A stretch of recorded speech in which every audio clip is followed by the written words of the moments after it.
Students, आप सबकी screen पर जेड स्कीम नज़र आ रहा है। जेड स्कीम का मतलब नॉन फोटोसिंथेटिक फास्फोराइलेशन, ठीक है। अभी हम लोगों ने पढ़ा था नॉन फोटोसिंथेटिक, जो नॉन साइक्लिक फोटोफास्फोराइलेशन है, और जो साइक्लिक फोटोफास्फोराइलेशन, उसके बारे में हम अध्ययन करेंगे। तो हम पहला पढ़ने जा रहे हैं नॉन साइक्लिक फोटोफास्फोराइलेशन। चूंकि ये जेड शेप में है, देखिए ऐसा और ऐसा, ये जेड शेप नजर आ रही है ना, जेड देखा है बच्चों, हमारे साथ जुड़ गए हैं सभी लोग। इसीलिए नॉन साइक्लिक फोटोफास्फोराइलेशन को जेड स्कीम भी बोलते हैं। यहाँ पे नोट कर दें जरा, हम लाइट रिएक्शन में भी कौन सा हम लोग पढ़ने जा रहे हैं, नॉन साइक्लिक फोटोफास्फोराइलेशन।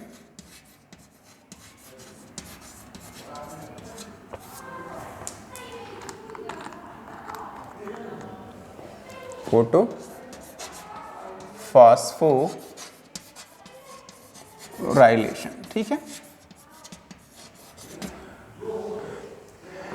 देखिए यहां पर आप लोगों को दिखाई दे रहा है स्टूडेंट्स, आप सबको दिख रहा है? चल ध्यान दीजिए, ये एक थैलेक्वाइड ही है, थैलेक्वाइड है जो डबल मेम्ब्रेन का बना होता है, लेकिन जो उसकी इनर मेम्ब्रेन है वही काम आती है, ठीक। बाकी जो आउटर मेम्ब्रेन है वह परमिएबल होती है, ठीक है। आउटर मेम्ब्रेन क्या होती है, परमिएबल होती है, ठीक।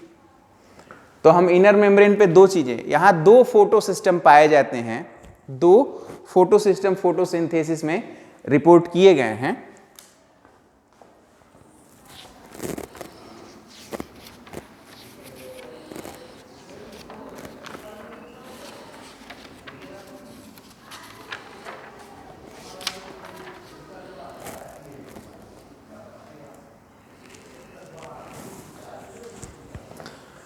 PS1 और PS2 नामक दो फोटो सिस्टम रिपोर्ट किए गए।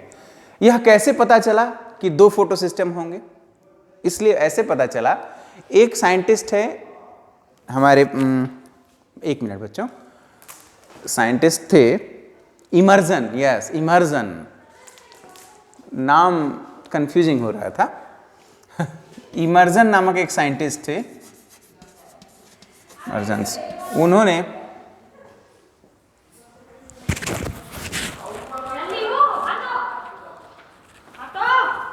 चिल्लाइए मत, क्लास चल रही है, ठीक है। इमर्जन नामक एक साइंटिस्ट थे, उन्होंने क्या किया, दो फोटो सिस्टम मौजूद होते हैं फोटोसिंथेसिस में, इसका पता लगाया। कैसे उन्हें पता चला? उन्होंने क्या किया, सबसे पहले ब्लू लाइट दे करके पौधों को सिर्फ ब्लू लाइट दिया और देखा कि फोटोसिंथेसिस हो रही है। तो उन्होंने पाया, यहाँ एक छोटा सा ग्राफ बना दे रहा हूं बच्चों, कौन सी लाइट दी, अगर ब्लू लाइट दी तो कुछ देर तक फोटोसिंथेसिस हुई है ब्लू लाइट में, और उसके बाद फिर फोटोसिंथेसिस रुक गई। फिर उन्होंने फार रेड लाइट दी, फिर कुछ देर तक फोटोसिंथेसिस हुई, फिर रुक गई। इस बार वो बोर हो गए। क्या हो गए? बोर हो गए। क्या उन्होंने सोचा कि जब मैं अलग अलग दे रहा हूं तो बार बार फोटोसिंथेसिस ड्रॉप हो रही है, ऐसा करते हैं इस बार संपूर्ण लाइट ही दे देते हैं, विजिबल लाइट दे दी, दोनों को मिक्स कर दिया, रेड और फार रेड लाइट्स को मिक्स कर दिया, ब्लू और फार रेड को मिक्स कर दिया। तो क्या देखा उन्होंने ये देखा कि जो ग्राफ है वो ज्यादा ऊंचा गया और फोटोसिंथेसिस की रेट ड्रॉप नहीं हुई। फोटोसिंथेसिस की रेट ड्रॉप नहीं हुई। इसको हम विजिबल लाइट लिख लीजिए, विजिबल लाइट।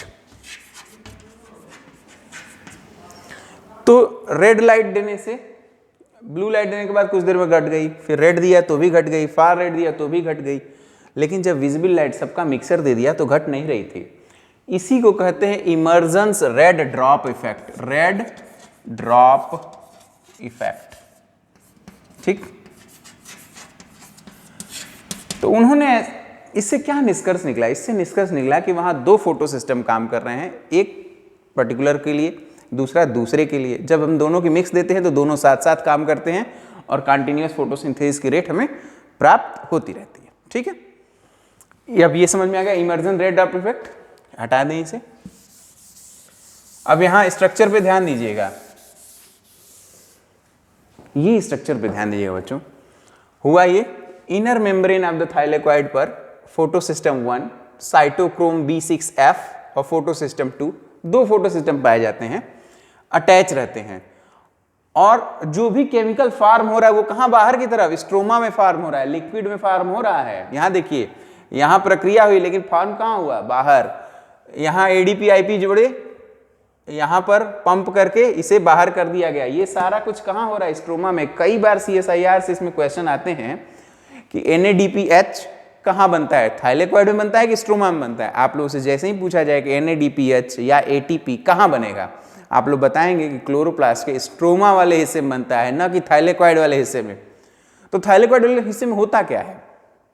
थाइलेकोइड वाले हिस्से में बेसिकली एक टहनी की तरह से, मानिए पौधों की टहनी से देखें, टहनी में क्या होता है? टहनी में होता है, टहनी के ऊपर बंदर बैठा दिया जाए। एक पेड़ है, थाइलेकोइड एक पेड़ मान लीजिए, उस पर बैठे हुए हैं फोटो सिस्टम 1 साइटोक्रोम B6F और NAD ये PS2 यानी फोटो सिस्टम 2, ये सब बैठे हुए हैं। टहनी जो है उसका नाम है D1RD2 प्रोटीन। टहनी का क्या नाम है? D1RD2 protein. D1 और D2 प्रोटीन, दो तरह के प्रोटीन, D1 और D2 प्रोटीन टहनी की तरह काम कर रहे हैं। उस पर कौन कौन बैठा हुआ है? उस पर बैठे हुए हैं PS1 साइटोक्रोम B6F, कौन बैठा हुआ है? PS2, ये लोग उसी पे बैठे हुए हैं। ठीक, अब अगर टेम्परेचर ज़्यादा होगा तो टहनी गल जाएगी क्योंकि मोम की बनी हुई है। ऐसा सपोज करते हैं, टेम्परेचर ज़्यादा होगा तो D1 और D2 प्रोटीन जो कि थर्मोलेबाइल होते हैं वह रिड्यूस हो जाएंगे। रिड्यूस होने के लिए हो जाने पर क्या होगा? वह काम करना बंद कर देंगे, तो ये सारा सिस्टम कोलैप्स कर जाएगा, फोटोसिंथेसिस रुक जाएगी। ये समझ में आ गए। NADPH और ATP कहाँ बनता है बच्चों? स्ट्रोमा में। वेरी गुड, स्ट्रोमा में बनता है। आइए बात करते हैं नॉन साइक्लिक फोटोफॉस्फोरिलेशन यानी कि Z scheme. SCHEME, Z scheme. Z की तरह दिख रहा है इसलिए जेड स्कीम नाम देंगे। दो फोटो सिस्टम है, फोटो सिस्टम 2, इसका जो रिएक्शन सेंटर है, बड़ा वाला जो के था ना थैलेकोइड के अंदर, बड़ा वाला था पिगमेंट, उसका नाम है P680। ये रिएक्शन सेंटर है, रिएक्शन सेंटर है। सूरज की रोशनी यहां आई, P680 तक पहुंच गई, पहुंच रही थी रिएक्शन सेंटर तक। जैसे ही सनलाइट को एब्जॉर्ब किया, सनलाइट ऊर्जा के पैकेट्स के रूप में आती है, नाम है फोटॉन्स। फोटॉन्स सुना है ना आपने? H न्यू कहते हैं इसे फिजिक्स की भाषा में। आई लाइट P680 एक्साइटेड हो गया, एनर्जी आई, एनर्जी लेने के बाद क्या हो? एक्साइटेड हो गया। आपको पापा मम्मी पैसा दे देते हैं, आप लोग क्या हो जाते हैं? एक्साइटेड हो जाते हैं, मार्केट चले जाएं, शॉपिंग कर लें। उसी तरह से P680 आई, एक्साइटेड हो गया। एक्साइटेड होते ही इस पर हमने स्टार लगा दिया कि भाई ये तो टोपी लगा दिया गया इसको कि अब इसके बाद पैसा है, इलेक्ट्रॉन आ गया। अब जब तक पैसा खर्च नहीं होगा क्या होगा? एक्साइटेड स्टेट में खर्च होगा, तब वापस घर लौट के आएगा। और क्या है इसके पास? इलेक्ट्रॉन है, यहां चला गया। इसने अपना इलेक्ट्रॉन ट्रांसफर कर दिया थियोफाइटीन को, थियोफाइटीन को इलेक्ट्रॉन ट्रांसफर कर दिया। इसने अपना इलेक्ट्रॉन थियोफाइटीन को ट्रांसफर कर दिया। थियोफाइटीन एक्साइटेड हो गया, अब वो क्या करे? जल्दी से वो भी दे देगा किसको? प्लास्टोक्यूनोन ए। PQA का मतलब प्लास्टोक्यूनोन ए। फिर उन्होंने किसको ट्रांसफर कर दिया? प्लास्टोक्यूनोन बी को। प्लास्टोक्यूनोन बी ने किसको ट्रांसफर कर दिया? साइटोक्रोम B6F को। साइटोक्रोम B6F को। साइटोक्रोम B6 किसको ट्रांसफर करेगा? प्लास्टोसाइनिन को। PC मतलब प्लास्टोसाइनिन। अब प्लास्टोसाइनिन किसको ट्रांसफर करेगा? फोटो सिस्टम 1 को। ध्यान दीजिएगा, फोटो सिस्टम 2 से चला है गाड़ी इलेक्ट्रॉन लेकर के, और कहां तक पहुंच गया? PS1 यानी फोटो सिस्टम 1 तक। फोटो सिस्टम 1 का रिएक्शन सेंटर P700। ध्यान दीजिएगा, कई बार बेसिक स्तर पे प्रश्न पूछे जाते हैं कि फोटो सिस्टम 2 का रिएक्शन सेंटर कौन होता है। आप लोग बताएंगे फोटो सिस्टम 2 का रिएक्शन सेंटर होता है P680, जबकि फोटो सिस्टम 1 का रिएक्शन सेंटर होता है P700। लेते ही P700 एक्साइटेड स्टेट में लग गया, स्टार लगा दिया गया इस पर। जैसे ही स्टार लगा, इसने अपना इलेक्ट्रॉन ट्रांसफर कर दिया A0 को, जो कि एक तरह का मॉडिफाइड क्लोरोफिल ही होता है। क्या होता है? मॉडिफाइड क्लोरोफिल ही होता है A0 ने ट्रांसफर कर दिया A1 को, जो कि फिलोक्विनोन है, इसका दूसरा नाम फिलोक्विनोन है। A1 ने ट्रांसफर कर दिया इलेक्ट्रॉन को FeS को, आयरन सल्फेट को, और आयरन सल्फेट ने फेरोडॉक्सिन FD फेरोडॉक्सिन को ट्रांसफर कर दिया। फेरोडॉक्सिन ने FNR को ट्रांसफर कर दिया, और FNR ने NADP+, जो कि स्ट्रोमा में पड़ा रहता है NADP+ के फॉर्म में, उसको इलेक्ट्रॉन ट्रांसफर कर दिया और कन्वर्ट कर दिया NADPH में। NADPH में। अब आप लोग पूछेंगे कि साहब ATP कहाँ बना? ATP भी बनेगा इलेक्ट्रॉन ट्रांसफर के द्वारा जहां जहां इलेक्ट्रॉन बहता है, इलेक्ट्रॉन का जब फ्लो कराते हैं तो एनर्जी रिलीज होती है। सपोज के लिए जब कभी आप लोगों ने तार का गर्म होना देखा है, इलेक्ट्रिक वायर्स का हीट हो जाना सुना है, देखा है आप लोगों ने जी। तो जब कभी तार हीट होते हैं, कैसे होते हैं? इलेक्ट्रॉन फ्लो हुए हैं उसमें, जहां इलेक्ट्रॉन फ्लो हुए हैं तो वहां पर एनर्जी रिलीज होगी। उस एनर्जी का उपयोग, यहां पे भी इलेक्ट्रॉन का फ्लो हुआ है, हर जगह हुआ है,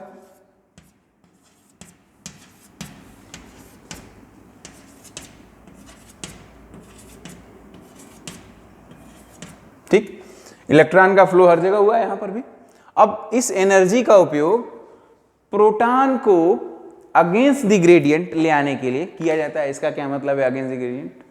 अगेंस्ट द ग्रेडियंट का मतलब होता है कि कम से ज्यादा की तरफ ले आना, ठीक है, कम से ज्यादा की तरफ। भाई जिसके पास पैसा रहेगा वो खर्च करेगा, जिसके पास ज्यादा पैसा रहेगा वो खर्च कर पाएगा, लेकिन जिसके पास है नहीं वो भी खर्च कर रहा है, इसका मतलब ये अगेंस्ट है, वही अगेंस्ट द ग्रेडियंट इसी को कहते हैं। तो बाहर यानी कि स्ट्रोमेटा के अंदर, थैलेकॉइड के अंदर प्रोटॉन होते हैं, उसको हम बाहर ले आते हैं। 8 प्रोटॉन यहां से बाहर आ गए। कहां पर आ गए? ये स्ट्रोमा में आ गए। स्ट्रोमा में आ गए 8 प्रोटॉन। किनके बीच से? प्लास्टोक्विनोन B से साइटोक्रोम B6F, प्लास्टोक्विनोन B से साइटोक्रोम B6F के बीच से ही फ्लो करके आ जाते हैं। अच्छा, अब क्या हुआ भाई? जब इसने अपना इलेक्ट्रॉन यहां दे दिया तो फिर गरीब हो गया, बच्चा जो है इलेक्ट्रॉन दे दिया गरीब हो गया, तो कन्वर्ट हो जाएगा P680+ में। P680+ प्लस का चिन्ह है कि मतलब ले आओ दे दो, ले आओ दे दो, ठीक है। जैसे ही ये P680+ में कन्वर्ट होगा रिएक्शन सेंटर, ये स्ट्रांग रिड्यूसिंग एजेंट की तरह एक्ट करेगा। कैसा करेगा? स्ट्रांग रिड्यूसिंग एजेंट की तरह। क्या खास बात है? खास बात यह है क्लोरोप्लास्ट के स्ट्रोमा में वाटर भी है। क्लोरोप्लास्ट के स्ट्रोमा में वाटर मौजूद रहता है, यहां पर इसके बाहर वाटर मौजूद है, तो यहां भी वाटर है। अब अगर ये P680 स्ट्रांग रिड्यूसिंग एजेंट की तरह काम कर गया तो क्या बना देगा? हाइड्रोलिसिस करा देगा वाटर का। वाटर की हाइड्रोलिसिस कैसे करा देगा भाई? 2H2O ले लिए, वाटर आ गया, इसका हाइड्रोलिसिस करा देंगे, बनेगा O2, 4H+, फिर 4 इलेक्ट्रॉन, ठीक बना ना। ऑक्सीजन गैस है, निकल जाएगी बाहर की तरफ, ऑक्सीजन बाहर निकल गई। यही ऑक्सीजन हमें सांस लेने के लिए मिलती है बच्चों। हाइड्रोजन, वाटर के हाइड्रोलिसिस से, हाइड्रोलिसिस लुकिए, बहुत इंपॉर्टेंट स्टेप है ये, हाइड्रोलिसिस ऑफ वाटर। वहां एक एंजाइम भी काम करता है P680+ को हेल्प करने के लिए। यहां एक एंजाइम होता है water splitting enzyme, water splitting enzyme, water splitting enzyme यहां काम करेगा। ये चूंकि प्लस था, इसको इलेक्ट्रॉन की कमी आ गई थी तो इसने इसको एक्टिवेट कर दिया वाटर स्प्लिटिंग एंजाइम को। वाटर स्प्लिटिंग एंजाइम स्ट्रोमा में मौजूद वाटर को स्प्लिट कर दिया, इसको हाइड्रोलिसिस ऑफ वाटर बोलेंगे। उसकी वजह से ऑक्सीजन रिलीज हुई, यही ऑक्सीजन हम लोग सांस के रूप में इस्तेमाल करते हैं। 4 प्रोटॉन भी निकल गए और 4 इलेक्ट्रॉन। ये इलेक्ट्रॉन तो हम समझ में आ रहा है कि ये गरीब हो गया था, इसको वापस मिल जाएगा 4, ठीक है। फिर ये 4 इलेक्ट्रॉन फ्लो कर जाएंगे, ठीक। इन प्रोटॉन का क्या होगा, ये प्रोटॉन और ये प्रोटॉन, कितने प्रोटॉन हो गए, 8 + 4 प्रोटॉन मिल गए, कितने प्रोटॉन हो गए, 12 प्रोटॉन। तो 12 प्रोटॉन इस्तेमाल किए जाते हैं 3 ATP बनाने में। ATP किससे बनेगा, ADP plus inorganic phosphate, ADP plus inorganic phosphate से इस्तेमाल करके 3 ATP बन गई। अब क्या क्या बन गया अपने पास केमिकल एनर्जी बन गई। केमिकल एनर्जी बन गई क्या मतलब, ATP बन गया और NADPH बन गया है, ठीक, NADPH बन गया। अब इन्हीं का इस्तेमाल हम करेंगे डार्क रिएक्शन में, जहां पर इसका हम कन्वर्ट कर लेंगे C6H12O6 या फोटोसिंथेट में, ठीक। देख लिया आप लोगों ने। अब 2 चीजें और, 2 इस प्रोसेस को रोकने के लिए 2 जहर होते हैं, 2 जहर भी इसे दिए जा सकते हैं। अगर पौधे में वो 2 जहर डाल दिए गए तो पौधे मर जाएंगे। पहला, इसके ये देखिए इनहिबिशन का चिन्ह है PQ प्लास्टोक्विनोन B से साइटोक्रोम BC के में DCMU नामक एक केमिकल, डाइक्लोरोमिथाइल यूरिया, डाइक्लोरोमिथाइल यूरिया, ये जहर है, रोक देगा इसको। यहां ट्रांसफर रोक देगा तो यहां फ्लो नहीं होगा, फ्लो नहीं होगा तो ना ये बनेगा और ना ही यह बनेगा, तो हमारा काम खराब हो जाएगा, ठीक। और एक यहां पर है बच्चों, फेरोडॉक्सिन के पास, ये जो FNR है ना, इसी को इनहिबिट कर देगा। कौन, नाम है पैराक्विट, QUIT, ठीक। ये है अपना जेड स्कीम, ठीक।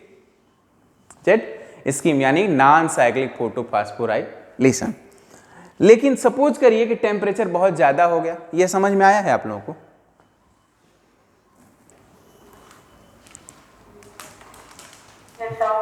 चलिए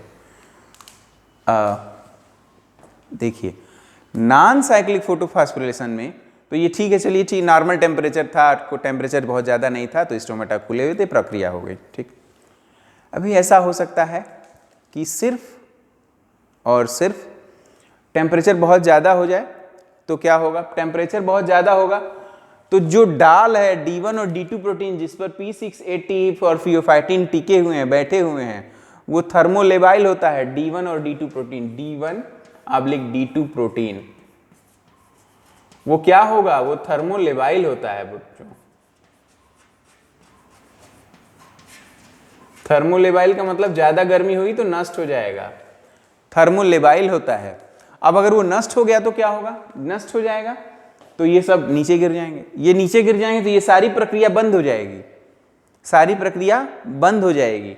मतलब हाइड्रोलिसिस ऑफ वाटर नहीं होगा, मतलब ऑक्सीजन नहीं निकलेगा, ठीक। अगर ऑक्सीजन नहीं निकला तो कोई बात नहीं, इलेक्ट्रॉन का फ्लो नहीं होगा तो प्रोटॉन भी नहीं आएगा, ठीक। तो एक्टिवेट क्या रहेगा, सिर्फ एक्टिवेट रहेगा P700 यानी कि फोटो सिस्टम 1 एक्टिवेट रहेगा। तो कंटिन्यूअस P700 ही काम करेगा। कैसे काम करेगा इसको हम लोग देखते हैं साइक्लिक फोटोफॉस्फोराइलेशन में। अगली हेडिंग होगी साइक्लिक फोटोफॉस्फोराइलेशन, ठीक है।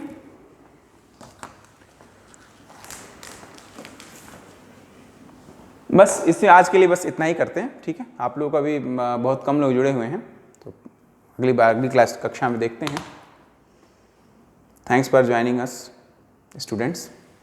Thank you so much sir. किसी और को कुछ पूछना हो तो हमसे पूछ लीजिए।